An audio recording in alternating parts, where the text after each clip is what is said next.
Alright, I've been seeing TikToks about the blue button, red button for like weeks. And it's starting to piss me off because nobody knows what they're talking about. And they're so angrily insistent that they're correct on both sides. And it doesn't even bother me that they're on one side or the other. It bothers me that they're implying that they're smarter than me when they don't even know me. So let's get into it. I'm going to give some mathematical proofs on where I lie and why you should lie where you lie. And it may change your opinion and it may not. I'm not trying to change anyone's opinion. I don't have an agenda. I do have an agenda. My only agenda is proving to you that I know what I'm talking about and I'm making my decisions out of pure logic, and the empathy is taking a backseat to my logic, or at the very least, logic is my primary concern. Now, I was holding out hope. I didn't want to make this video. I wanted one of my two goats, Vsauce or Numberphile, to make this video for me, because they know the numbers, they know the distribution. We're going to get into a lot of math. These guys would have really done a better job than me. I think Corndog Willie might have... Look, he might not be able to do it ever since The Room. He's not been the same. He hasn't uploaded in a while. But Numberphile, I'm surprised, man. He's uploading like 6-7 Theory and shit. And somehow he hasn't made a red button, blue button video. It's all math, man. There's so much math involved and nobody's talking about the math. Everybody thinks I'm an amoral, idiotic fuck, but nobody's even looked at the math. So that's why I'm here. You're number 3. I'm gonna get it done for you. Ground rules, no straw men. I will not engage with fake people that I made up for the sake of argument when I'm gonna argue people that aren't even in my comments. If you want to argue, you leave it in the comments, but I beg you to watch the whole video before you leave a comment, because if you leave a comment on some shit that I've heard before on TikTok, I'm gonna lose it. Okay, also, we are not immune to propaganda. This is something I'm learning as I'm getting older. Somebody tells me something, I jump on that ship, brother. So I want to ask you, be careful what you see outside of this video, and be careful of this video. Be cautious. And I know that telling you to be cautious makes you trust me more. I hold no position of authority over any other people. Okay, maybe I do. I'm like a little bit smarter than your average bear. I like to think so. But don't use me as an appeal to authority. It's propaganda. I want you to derive these from your own base principles, because we don't have Greek philosophers anymore whose job it is to think. Everybody's thinking as a side gig. Nobody gets paid to think anymore. Maybe because we have the internet. Look, I'm gonna get to the buttons. I'm sorry about the quality. This is the Mr. Beast hypothetical. This is where most people saw it from. This is when it blew up the internet. I think this is pretty honestly worded, right? Other people word it in different ways to push their own agendas. I think this is a pretty concrete understanding and an honest reflection of the hypothetical. Not because I don't think Mr. Beast has an agenda, which he might. It's because this is the hypothetical, man. This is what everybody's looking at. And as soon as you reword this, you're being intellectually dishonest. Because you can reword it for the sake of example and to make people get what you're trying to say. But if you reword it to try to push somebody onto your button by just making your button look better, then like you're doing it wrong. This is what everybody's talking about. You gotta word it like this. And I don't know why everybody's got this teams, man. It's the same thing in politics. Like, I gotta be on the right team. I gotta fight for my team, and I can't understand the other side at all. And everything on my team needs to be correct.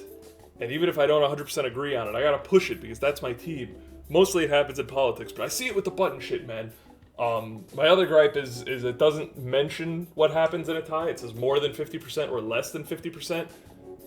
So for the sake of this video, I'm just gonna say, if it's exactly 50%, then it goes to one side or the other. It doesn't matter what side, really, but it does matter that a tie is not some other third option, like a revote or something, because that's gonna fuck up the math. Alright. So here's some propaganda, right?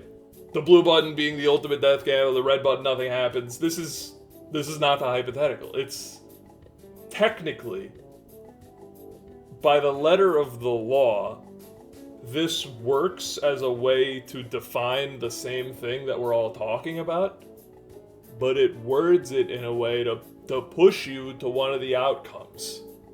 It's like, I mean, you could call it pro-life and pro-choice, or you could call it pro-abortion or anti-abortion, and they kind of have different connotations.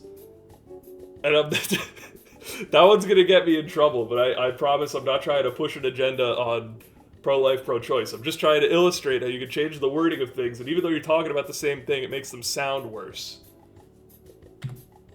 This is also propaganda. This is propaganda on the exact opposite side, and I hate it just as much. I can't read the thing because it's written in low-res, like, hieroglyphics here, but it does not... It's no better, obviously. This is even worse. This is not propaganda. This is them making up something to just try to push for their side. It's not a meat blender, it's buttons. You don't see a guillotine over your head, you see buttons. That's important to the hypothetical, is that the sword of Damocles is not over your head, it's a button. There's no saw mechanism. There's two buttons on a table. That you don't get to relabel the buttons. So even these are complete bullshit. Because if you relabel the buttons, then that's going to change what people choose, and it's going to change how I choose, because I know that other people are going to choose differently. It doesn't mean that you're appealing to me morally by changing what the buttons say, and that's gonna make me switch my button. It means that I know that other people are gonna be swayed. I'm immune to that kind of sway. Not all sway, but I recognize that one. I'm immune to the things that I could recognize. It's the things that I can't recognize that's the problem, which is why I'm really scared about what the US government is making me hate. Because there's a lot of people, mostly on TikTok, where when the US government does something, then I look at it, and then that guy's angry at it, and then I get angry at it too, because my tax dollars are involved. Back to the buttons, I promise.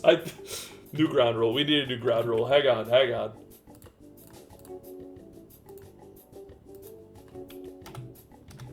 No more politics. There we go. It's look, I know it's red versus blue and it's a vote, so there's a lot of politics going on. Okay, wait, there's one more point I want to make about politics, so I'm going to change this rule. One more politics. I only get one, and I know where I want to use it. Okay. Here's a Venn diagram, right? You know me, I love math, I love logic. Here's a Venn diagram. This is something I can get behind. This is true, right? It's intellectually dishonest. And let's zoom in here. Zoom in a little more. Up. What's that in the middle? You breaking the tie. That's pretty freaking important, because that's the only reason you'd vote on anything. And this is basically a vote. And I'm using no, I'm not using it yet. I'm going to use it when I prove my point a little bit more. So here's what the graph actually looks like. Notice I've changed. This is purely related to you, and if you live or die. This includes everybody else, because I assume we care about that. If you don't care about that, I'm gonna address that later in the video, and that's totally fine. But this is truth, right? Other people are being affected by this too, and there's arguments that they're doing it to themselves and stuff. We're gonna get to that too. This is objective truth. Everybody lives if blue wins. It doesn't matter what button you push if blue wins. If blue loses, and I don't like the way that this is blue wins, blue loses. It should really be blue win, or red win, red loss. This is an asymmetrical bias, but I'm gonna let it slide because it's my own damn chart. That's something my boss tells me to do, is to make something your own. That you can't take something from somewhere else and then present it as a job well done, and then when there's a problem with it, you can't go and say, hey, I pulled this from the internet, it's that guy's problem. When you present something, you need to make it your own. So I take, this is my fault. I did the blue wins, blue loss thing. This is my chart now. And that gets into a different problem of maybe plagiarism. But look, back to the buttons. I didn't think I'd be getting so distracted during this video. So, if blue loses and you hit the red button, let's get color coded. Don't worry about the text yet. If blue loses and you hit the red button, that's a better outcome than if you hit the red button, that's a better outcome than if you would have hit the blue button, right? And these are the these four quadrants. This is what everybody's looking at. They're going, okay, doesn't matter what I click. And on the bottom here, it does matter, and the red one's better. So you should click red every time. And that's where everybody's coming at with the game theory thing, right? And like I know that the average person is at least smart enough to put together a Punnett square. I gotta hope they're smart enough for that. But I also need to hope that they're smart enough to know that to at least have the delusion that their vote counts. Their vote doesn't count, and we'll get into that. But I mean, if you look at we're gonna get into it now. If you look at the general election, everybody seems to think that every vote counts. Everyone loves to tell me to vote, right? The chance of you deciding the election is very, very low. And if you vote and you're not the one person who decides the election, it doesn't matter. Your vote might as well have gotten thrown in the bin. And there's a good chance it might have been. Alright, that's my last politics. But this is something similar, right? There's a vote. There's an teeny tiny, not drawn to scale, itty bitty, minuscule chance that the blue button is better than the red button. And while it is an teeny miny chance, it's a lot better. You, quote unquote, save, and we're going to get into whether that's saving or not, a lot of potential blue button pushing deaths by this situation here. And this half the population, 4 billion number, is the only number of people that you're ever going to save. And we're going to calculate, we're going to get into the firing squad principle, we're going to get into it. You can calculate it both ways, honestly, so it's fine. So what I'm saying is a valid way to calculate it, and not in like that's just my opinion way. In most majorative cases, that's the truth, unless you have certain reservations about the types of people pushing the button and who was at fault for the deaths of those people. And honestly, that's completely reasonable. But I'm just trying to say that my opinion on saving these 4 people does not come from a place of morality. It comes from mathematics. And because it makes the math good, and I like it more this way. So now I can get into the text. I can actually read this, because I wrote it like hours ago, because I couldn't record with the bird around. What is the chance of you being the tiebreaker? Is it worth it to take a gamble on your life for others, right? That depends on how much you value your life versus the average blue button pusher. Am I directly responsible for those people saved or killed? I don't know, we can get into that. Which buttons should I pick based on my morals or opinions? That's the final thesis of the videos. What button should I pick and what button should you pick? And those might be different buttons based on our morals and our assessment of the facts and our assessment of what button we think other people are going to pick. Because in the end, you're going to pick the button based on what you think, not based on what I think. Because if you base it on what I think, that just means that you think what I think is correct, which means that you're thinking what I'm thinking. Dumbass. The firing squad dilemma. Right, we have 6 people. They're all shooting at the same guy. And ignore the fact that the music switched to Third Strike, San Polo theme. That's fine. Ignore the fact that the state condemned this man to death, and ignore the fact that the man committed a crime worthy of death, thus putting himself into the death penalty situation. And I'm not telling you to ignore that morally, permanently. I'm telling you to ignore it for now so I can explain the concept I'm about to tell you. If you're the type of person that thinks that these people are condemning themselves to death and that the firing squadsmen are not the ones killing them, that's also valid and probably translates to the button thing. But anyway, so when 6 people fire at a guy, do they each bear 1/6 responsibility for the death? Do they each get 1 death point token? And then there's the conscious bullet thing, where they put in a blank round so that if you're a soldier and you're shooting at a guy in a firing squad, you can go sleep at night thinking, oh, I might have had the conscious round. I might not have killed that guy. So it's an interesting little trick of the human mind. The pitiful, weak mammal brain seems to think that a 1 in 6 chance you had the blank bullet is enough to totally absolve you of the remaining 5/6 chance that you killed 1/6 of that guy. I think that's ridiculous. I think no matter who has the blank bullet, they're all 1/6 responsible. And maybe you think differently. You need to use your own assessment of these scenarios and extend it to the buttons to see what you think. Now, here you can see how it relates to the buttons. I'm going to tell you what I think. I think each soldier is responsible for 1/6 of killing that guy. Logistically. Morally, they're not responsible. But if he was an innocent man, each of the soldiers would have 1/6 of a moral responsibility to save him, perhaps? It's not really a perchance, because I'm asking you about my own opinion here.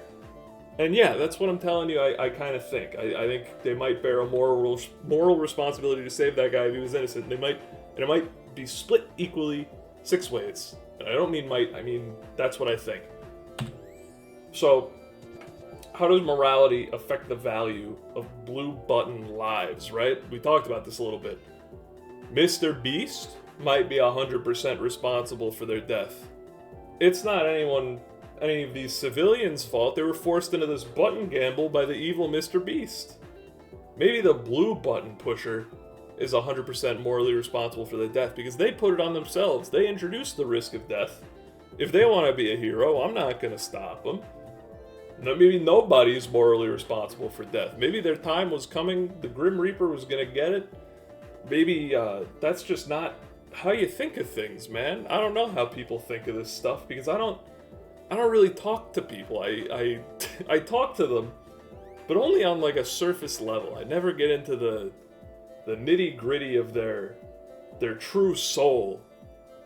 I only talk to the brain. Me and all the red button pushers are morally responsible for their death. This is kind of where I fall. I think if you're pushing the red button, you've got, oh, flying the freedom, hell yeah, YouTube picking good stuff to play on the music, bro. So this is where I fall, is that like, when the blue people die, similar to the firing squad, I think that all the red people are equally responsible for all the blue people. So if 2 billion blue button pushers die and 6 billion blue button pushers live, 6 billion red button pushers live, then each red button pusher is responsible for 1/3 of a killing. That's how I see it. And it's totally and completely valid to see it a different way and to analyze that a different way. Or you could see it as you're only responsible if you're breaking the tie. Because it wouldn't have changed if red wins, you choosing red or blue doesn't affect the outcome of any of those people who are dying. So you're not responsible for them. That's totally a way to see it. I mean, I kind of don't see it that way because you're all voting at the same time. So, like, how could you pin it on them?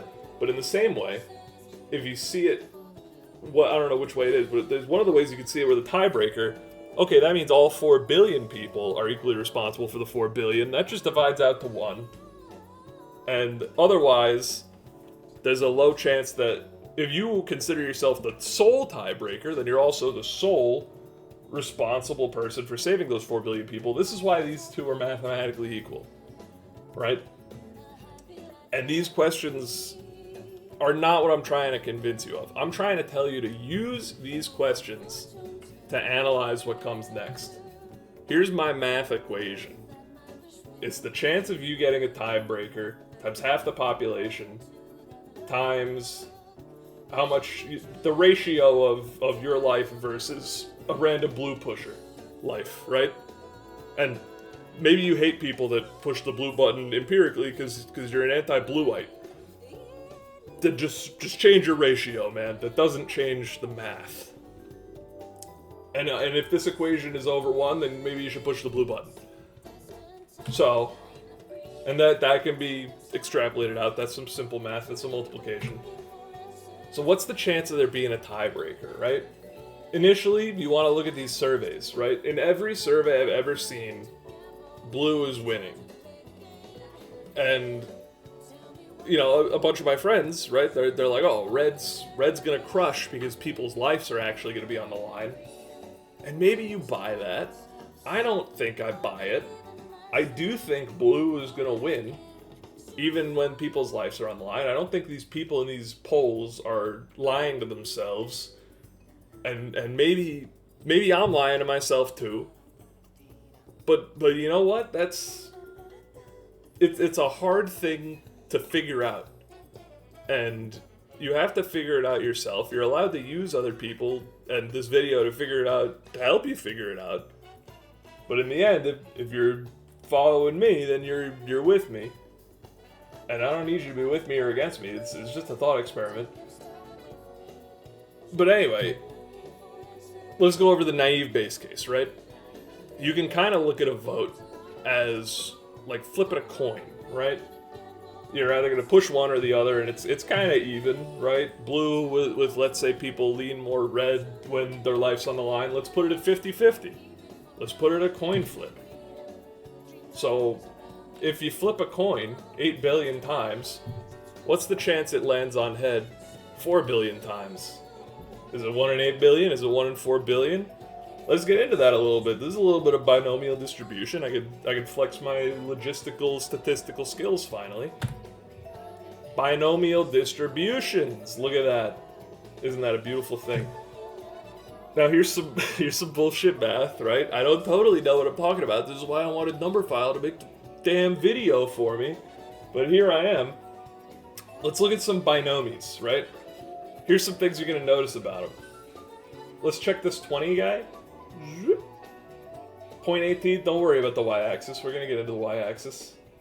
It's kind of spread out. You'll notice this guy who seems to be out of 100-ish. Yeah, 100 tosses. The midpoint's still where you would expect it to be.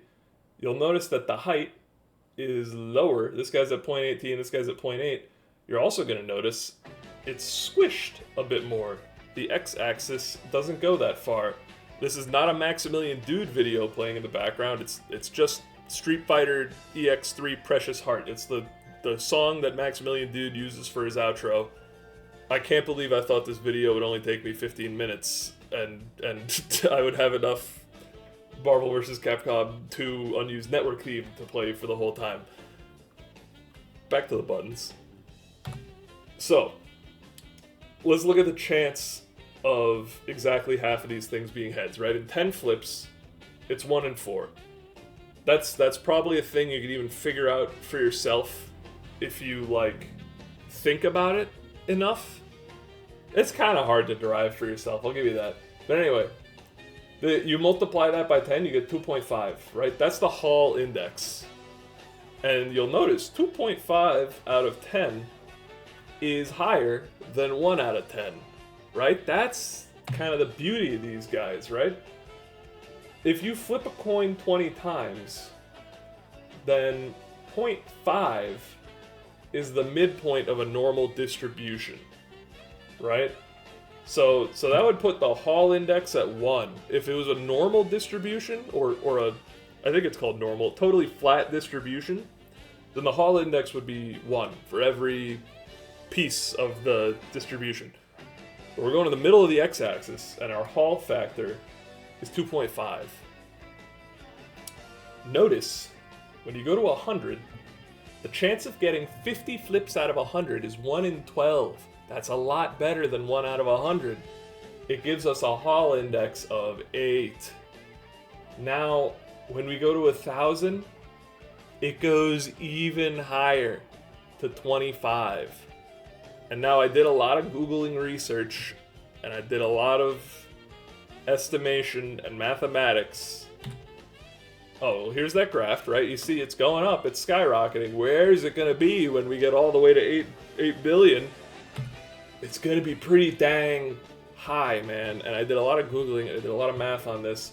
It is all the way up to 70 freaking thousand on the Hall. What is this? Is this the Hall index? Yeah, this is the Hall index.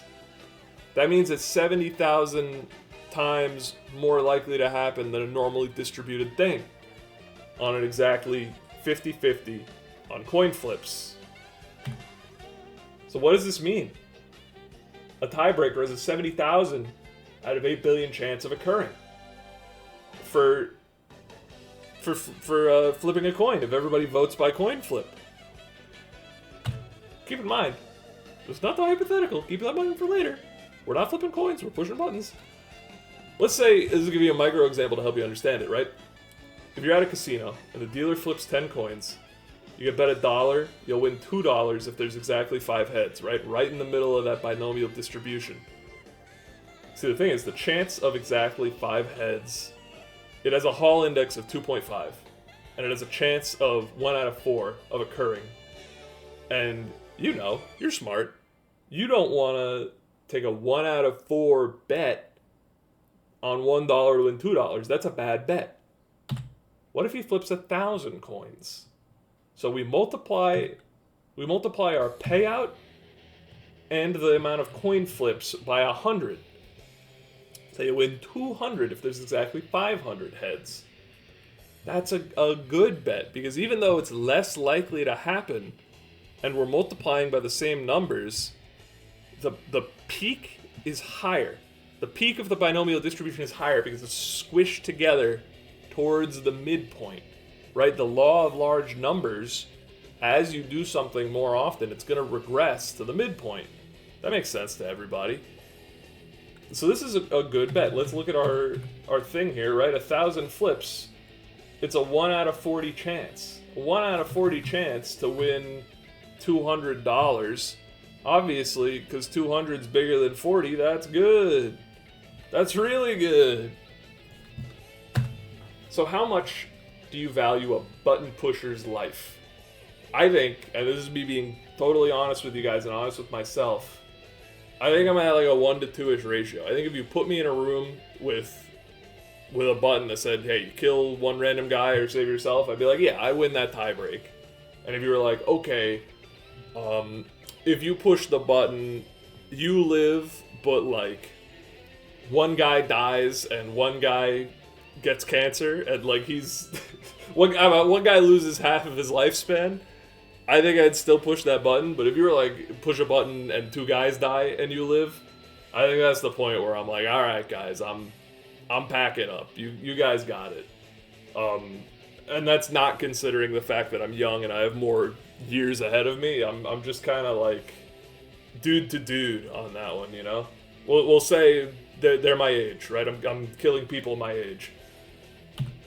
So let's take a stab at this formula again, right? I've got some numbers for me, so let's plug them in. So here's our formula again. You might remember it. Let's plug everything in, right? Here's the chance of me getting the tiebreaker on if we're just doing coin flips.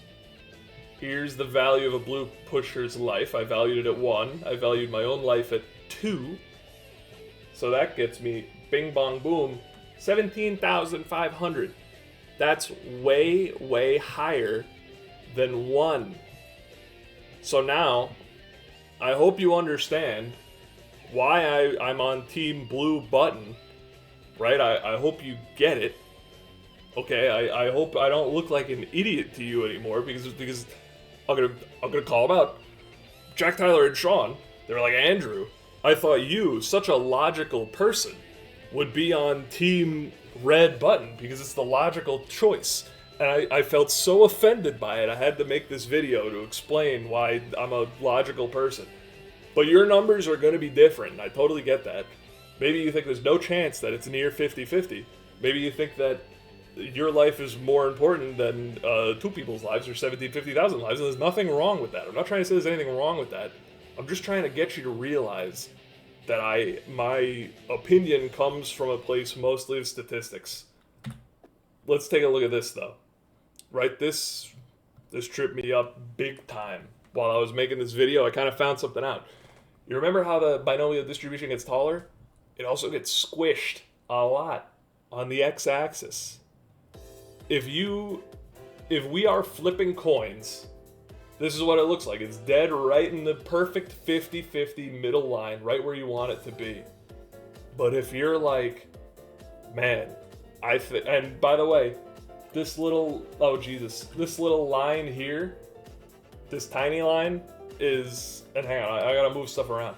This tiny line is probably way closer to here. That's the line where this needs to be above it for it to be worth it to push the blue button. But I'm gonna tell you right now, we're not flipping coins, and it took me a bit to realize just how squished this is. It's probably way more squished than even I'm giving it credit for here, because 4 billion is such a huge, huge number. And look, I genuinely don't know if it leans more red or it leans more blue, but the coin is weighted. And if the coin is weighted even a little bit, like this much, boom, we're off the midline. And look at that, it's way below our other line. Even if the coin is weighted like a picto-hecto of a little bit. And I gotta tell you, man, human nature, I don't know if they fear death just a little bit or an absolute metric ton, and I don't know if they love their common man just a little bit or an absolute ton, bringing them into 60. But either way, I know they're not dead on, right? Because the chance of that is so low. If we're gonna look at how confident I am, it would need to be spread ridiculous across all of these possibilities. It could be anywhere from 60 to 40. Hell, it could be anywhere from 80 to like an 80-20. I could see this thing going down to like 10% in either way. And there's nowhere near enough spread or enough give on the amount that we're over this tiny little line to justify ever thinking that the tiebreak is going to happen. Because something you're going to realize, when the coin is weighted, it is just like how it was astronomically good for blue when the coin was perfectly fair. As soon as you weight the coin by a micro Google, the chances of a tie become minuscule. And I don't know what direction the coin is weighted, but the coin is absolutely weighted, right? There's the chance that it's 50-50. Even if I don't know the coin is weighted, it could be weighted one way or the other way, or not at all. The fact that my range is so big means that this guy, and let me just, I know what I'm talking about. At City Hall, you can't bend binomial distributions like this. You can't just move them around wherever you want. I have a master's degree. I can estimate whatever I want. It's spread so thin that there's, and I mean so thin to get from all the way from 80 to 20 that there's no world where it's tall enough to to reach a peak at the midpoint where the blue button would be good. So I've actually, in making this video and analyzing my own morals and statistics, I've switched over to the red button. I just wanted to give you the fake out earlier in the video telling you I was team blue button, just so that you wouldn't think I was an idiot before. I wasn't an idiot before. I'm just even smarter now, right? Here's what that looks like, okay? And we'll go back into slideshow mode. Here's what that looks like, man, right? Here's me 1 second into reading the prompt. And then here's me into analyzing it with game theory 5 seconds in, going, oh, okay, I get that. And then here's me looking at a binomial distribution and going, okay, hang on, wait, blue's gonna cry. There's so much sympathy in the world. Here's me now. I'm back on Team Red. I'm not saying I'm not gonna flip-flop again, right? What is on this one? This is just, that's another thing. Same thing as before. I'm not saying I won't flip-flop again. That's extremely possible. I'm really flip-floppy. I'm like juror number 12. You know, you give me a good opinion, you give me a strong person to listen to, boom, I jump ship. Don't even bother with the dinghy, man. I've been training to jump ship since I was little. Hang on, YouTube is, there we go. Play my Jazzy NYC, please. Now, what's the, by the way, here's why I think all the jurors would push button. They turned out 50-50. I didn't mean for that to happen. It just, this is what I think of them, man. And it brings me into another topic. You really, everybody says you don't know people as well as you think you do, right? Like, the random people driving next to you, they feel like NPCs to you, but they have their own ideas, and they have their own opinions. And I still think that I'm smarter than the average person, and that I can identify these blue and red button scenarios more adequately than someone else, so the random average person. But I'm also humble enough to recognize that that's very, I don't know, not very likely, but that's possible, very possible, I'll say, to not be true at all. Because people are wrong so often. There's no reason for me to think that I can't also be wrong really often. And 12 Angry Men is a great movie to make you think of that, because everybody flip-flops in this movie. Everybody except juror number 8. And honestly, he's the biggest grifter of the whole movie.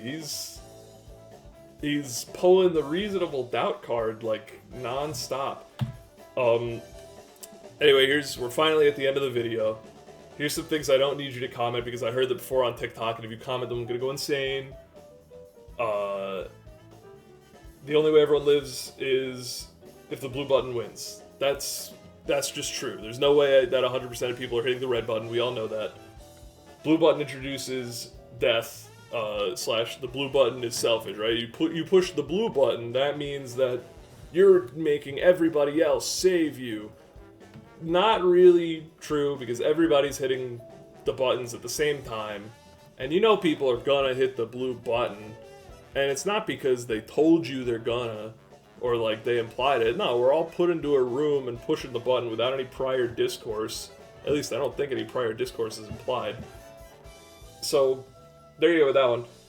The red button does nothing. It's just a miswording. It's intellectually dishonest. That's not what the red button does. Pushing a button is important to the hypothetical because it's an action. If it's like the trolley problem. The trolley problem is so important and poignant because it pits the value of human life against the value of you deciding who gets to live. And that's why pushing the button is a really important part of this hypothetical. It really adjusts who's going to push what buttons, who you think is going to push what buttons, and therefore what button you should push based on your own moral and statistical analysis, and therefore what buttons you're going to push and what buttons you think other people are going to push, etc., etc.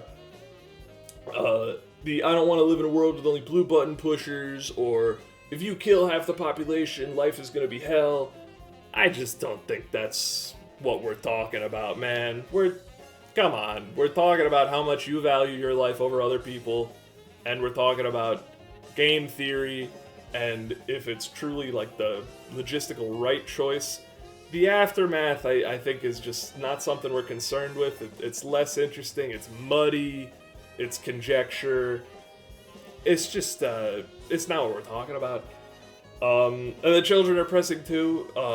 I've heard it being said that that's like a cop-out. It's just true. It says everybody in the hypothetical, and they're going to hit blue, and that's a big reason that a lot of adults are going to hit blue. It's important. It's important to the hypothetical, and it's why a lot of people press blue.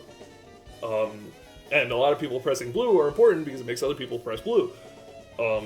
Which maybe is not necessarily should be the case, because it's a lot more important that you're close to 50% for pressing the blue button rather than you thinking blue is going to win. If you think blue is going to win, it doesn't matter what button you push. Anyway, that's the end of the video, finally. I clicked next slide, and there's no next slides. I want to thank you all so much for sticking with me. I encourage you to leave a comment, but if you piss me off, you're going to get banned.